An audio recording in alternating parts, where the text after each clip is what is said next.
Okay, we're not in the month of November anymore. We're in December now. We don't have to worry about lasting long about nutting. So, let's get right on going. Welcome, the Gamer Man's Lounge. Awaken to play.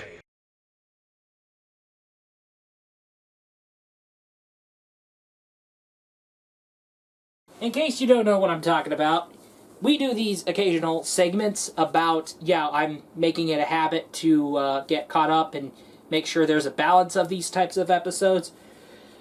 Anyway, with that totally said, welcome to the Waifus of Gaming. There is an instance with us and female video game characters. That instance is that we get romantically attached to them, which as a result we have a crush on them. This instance is part of a phenomenon that spreaded from anime. It is called waifuism, and the term for a romantically attached female character is called a waifu. We all have our video game waifus, and this series celebrates it. Welcome to the Waifus of Gaming. Today in Waifus of Gaming, we're definitely going to be taking care of a wonderful waifu who released in Genshin Impact in the year 2022 when it came to the Sumeru region. And of course, we don't know when Dea is definitely going to be coming. For all we know, probably after that other Sumeru guy. It is what it is, but hey. But today, in Waifus of Gaming, we're definitely going to be reviewing Nilou. And, of course, Nilou, let's get right on going, because, my goodness, she is gorgeous. The very minute she started, she made her debut, and then there was that moment in the cutscene. I'm trying to avoid spoilers, but, oh my goodness, it made me want to pull for her in the gacha. With that totally said, let's get right on going. Nilou is a dancer of Sumeru region. Sumeru region has been often known to be this nation that goes for knowledge. Knowledge this, knowledge that. But Nilou, she basically want to go into a more artistic path. As a matter of fact, the art of dance. And yes, she is a dancer who happens to perform at an infamous performance theater in the Grand Bazaar in Sumeru. And however, everybody in Sumeru knows her and loves her, and they would shower her with gifts. But however, she returns the favor. She is very humble, very nice, very pure, very innocent. So, yeah. So, throughout childhood, throughout today, even her parents knew that it was the case. She was destined to be a beautiful and elegant dancer.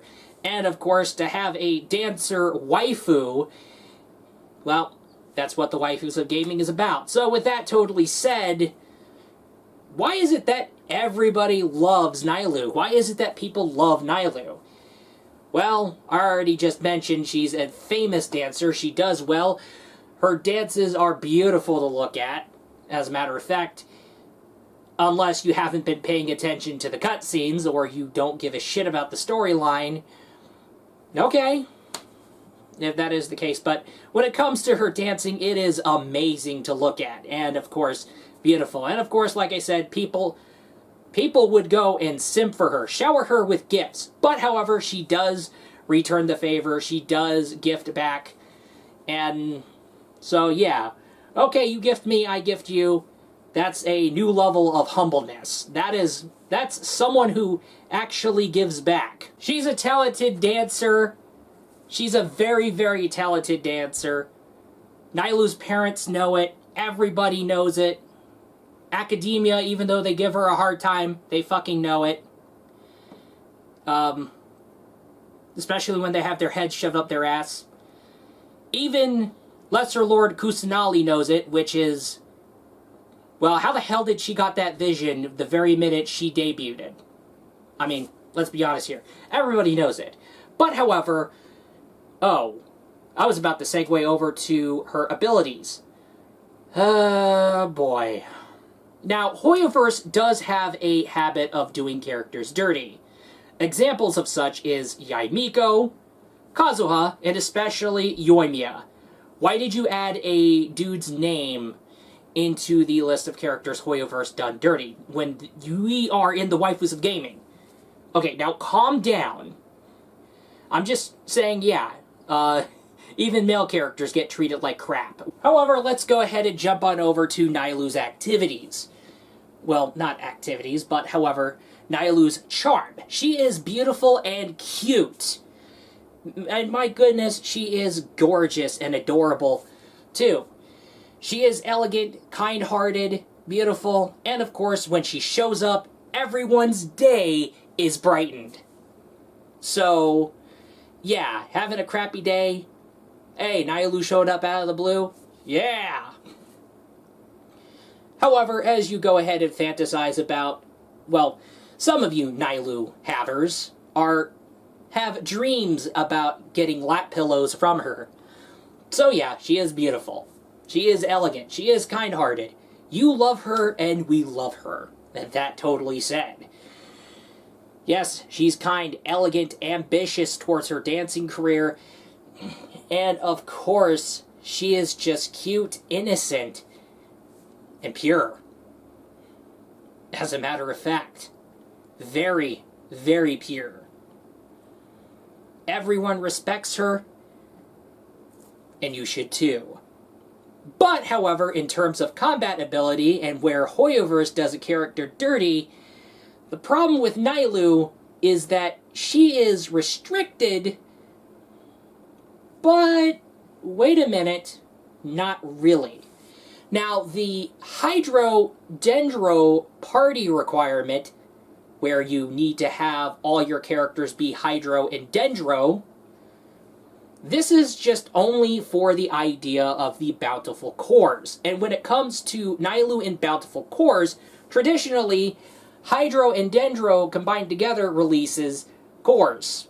Cores that will slowly detonate unless detonated by other elements such as Electro and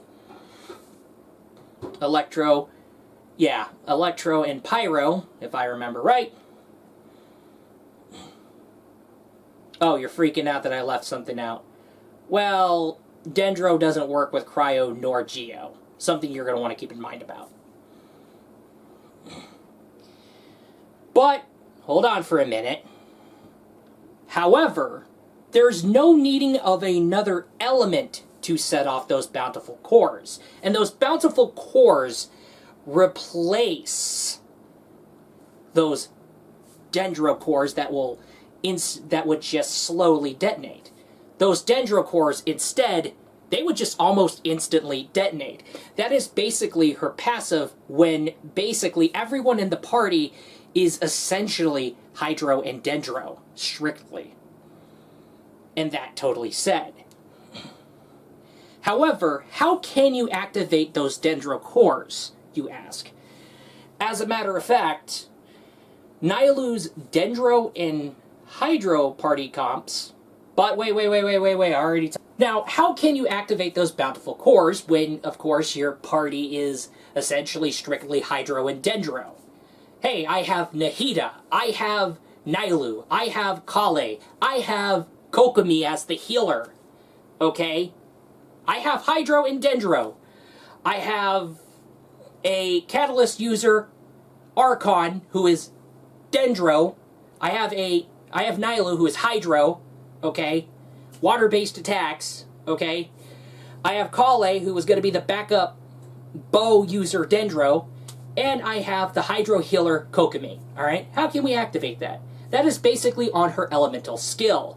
Pressing E, not one, but you press E once, you can either activate by repeatedly typing E, or just clicking the mouse button, or just using your normal attack.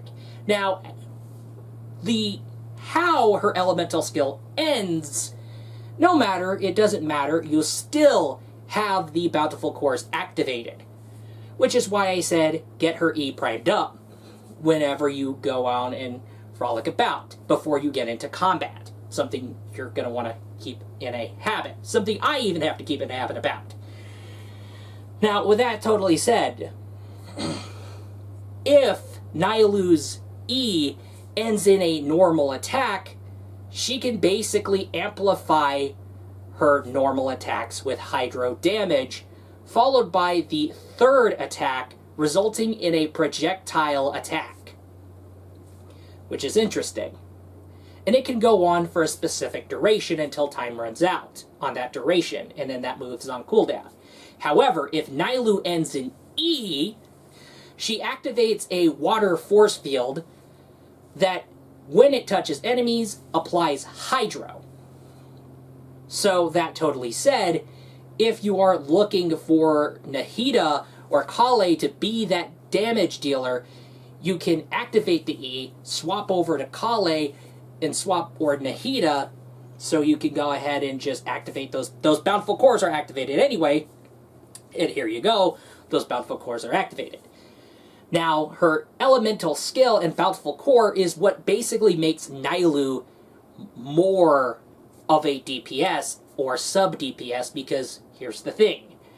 Even if RNG Hell is a thing, and you're having a hard time trying to get crits on your strict HP artifact build, however, her bountiful cores can eat HP,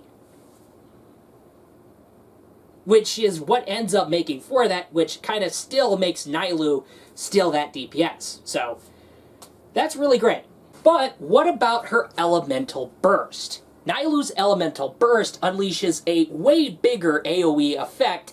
However, if enemies are hit, there will be marked for an additional big, huge, way bigger compared to the previous big hydro damage effect. And by the way, the damage does scale when it comes to percentages of her HP. Something I'm going to go ahead and bring that up. However, Nilou does have a huge, big damage on her AoE burst. But enemies that get marked following the interval will be hit with an additional hydro damage from out of nowhere that could be far bigger than the previous one that was already worse. So this can deal devastating damage. And not only that, plus when you have enemies marked by Nahida's elemental skill, oh boy, everyone gets affected, the bountiful cores blow up, and anybody who survives better be lucky enough to survive another bountiful core, followed by another big nasty hit of water.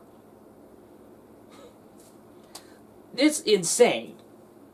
And as a matter of fact, her elemental burst is actually pretty much as useful as I keep not paying attention to.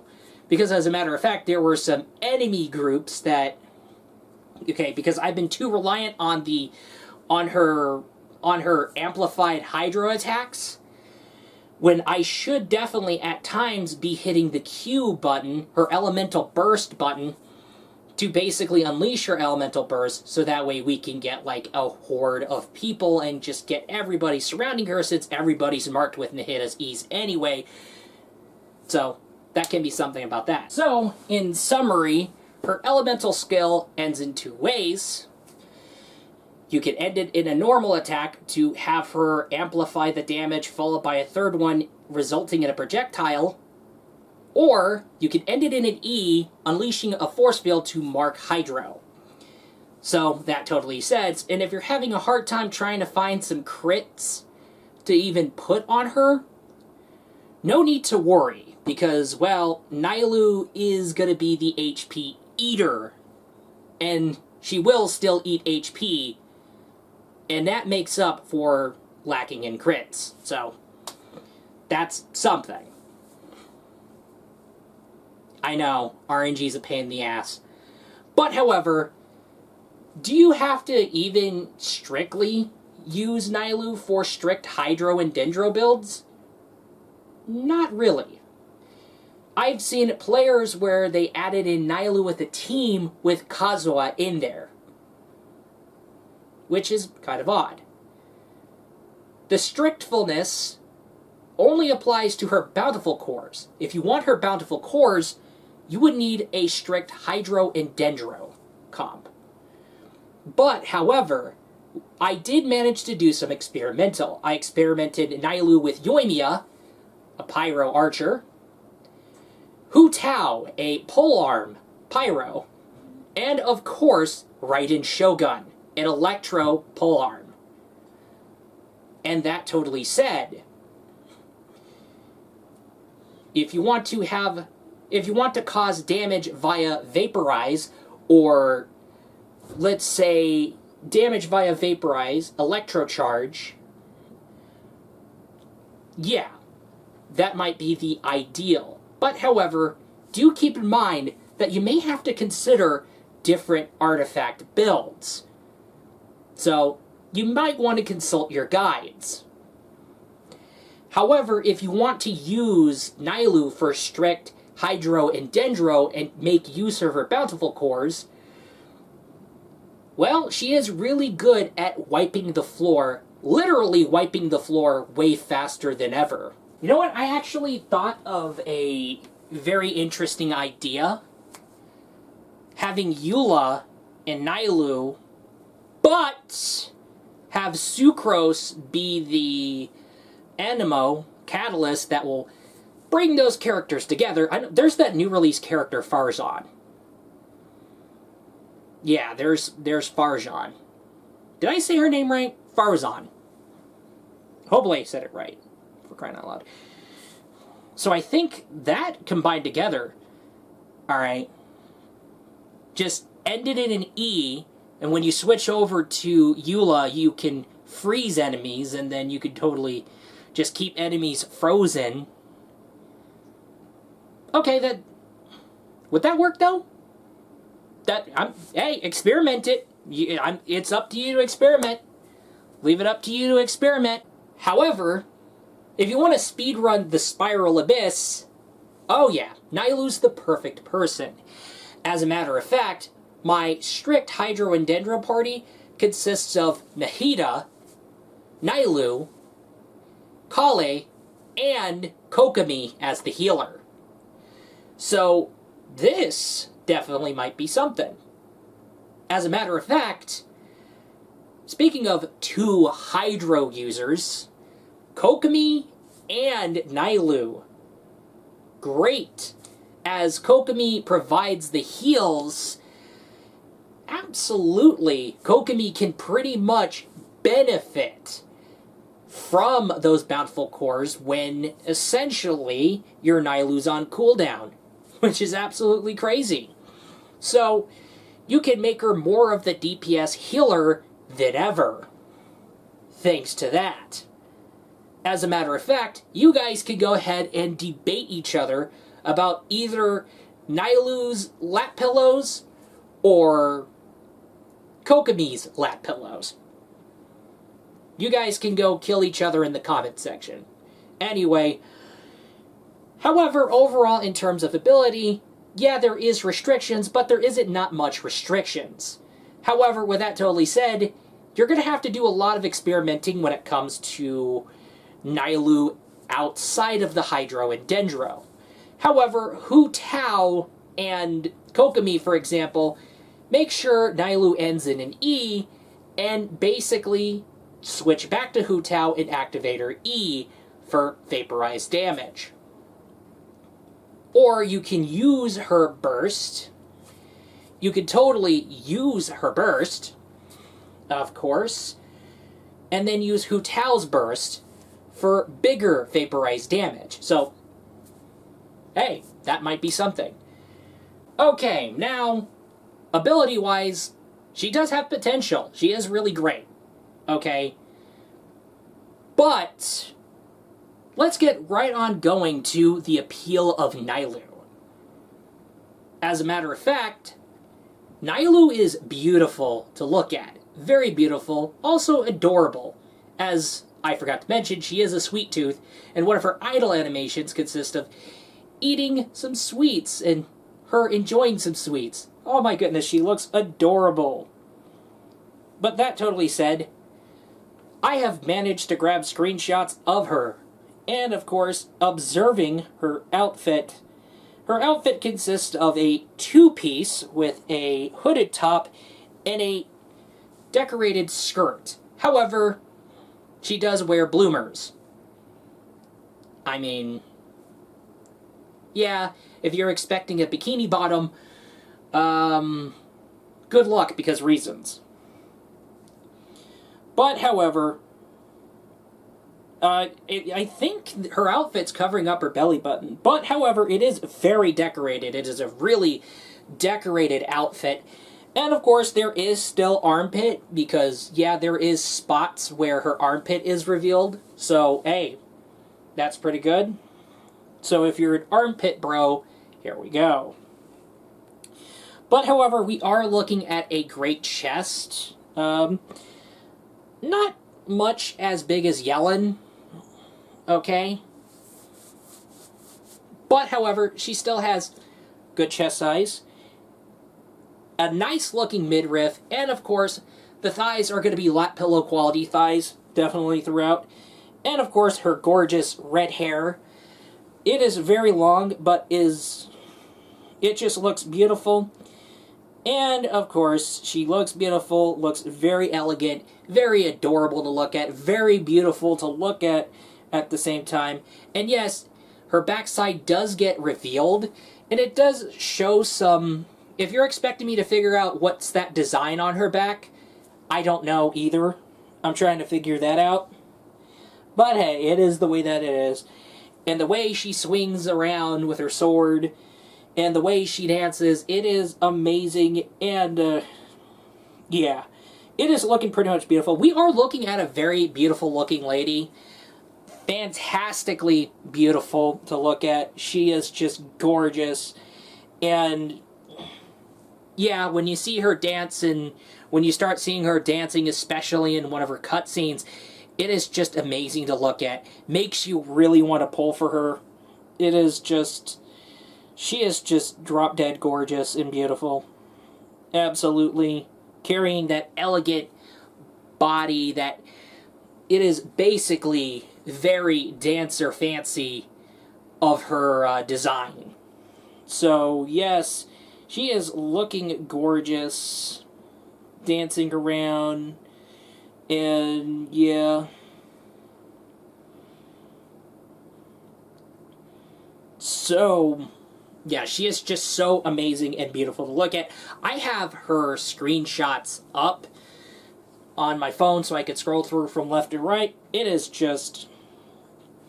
Yeah, I'm trying to figure out what that design is on her back, but her backside is looking beautiful and gorgeous too. So if you're a backside bro, go fish. That totally said, nice looking midriff, nice looking chest, lap pillow quality thighs. We'll definitely go ahead about that. So, yeah. Good thing I managed to get some good screenshots. Definitely got some good screenshots. But, anyway, Nilou is a grand beauty that is worthy of eye candy. Actually, not only that, but Sumeru's very own beautiful eye candy, as Inazuma has Sangonomiya Kokomi. But Nilou, whether it's dancing and swinging around with the sword, and of course, her cutesy poses and idol animations, my goodness, Nilou is beautiful and gorgeous to look at. A pure, innocent, kind-hearted, humble dancer that basically repays and basically has sure a fine way of thanking her fans. And yeah, she is just amazing, brightens everybody's day. It's just so amazing. So if you're kind of getting a form of Emilia effect, we'll make a video discussing the Emilia effect. If you're getting a kind of Emilia effect with Nilou, just like how people are getting that sort of effect with Kokomi, then absolutely. Nilou is a beautiful, gorgeous dancer, and of course having a cute dancer GF, having a beautiful dancer GF is just amazing. So, yeah, if you want to go down to the Grand Bazaar and watch Nilou's performances, oh yeah, definitely. But, however, still, to this day, if you want to argue with each other about, okay, Nilou lap pillows are better than Kokomi lap pillows, go fish. Yeah. That's what the comments section's for. Kill each other in the comments. But anyway, back to Nilou. Nilou altogether, yes, she can have some restrictions, and you may have to do a lot of experimenting. And yeah, Nilou still got did dirty by Hoyoverse. Don't get me wrong. However, if you want to pull for her on her rerun, you might want to get Nahida and Kale first. If not, get Nahida or some other... Is there another Dendron... Oh, well, go fish. So, my comps consist of Nahida, Nilou, Kale, and Kokomi. But make sure you have a Hydro Healer. That said, definitely, that is all that I gotta say for the Waifus of Gaming. If you love Nilou, I don't blame you. I love Nilou too. And that totally said, yeah, welcome to the bizarre waifu love triangle between Kokomi and Nilou. And I've just pretty much say, hey, go debate with each other in the comments, so go fish. But hey, that's gonna be it. I will be looking forward to you in the next video, but until that next video, feel free to basically debate with each other in the comments, for all I know. This is a video product made by a fellow gamer man. We hope that you enjoy the content, and we also hope that you enjoyed the shenanigans. We'll be looking forward to you in the next video. Peace out. Heyo!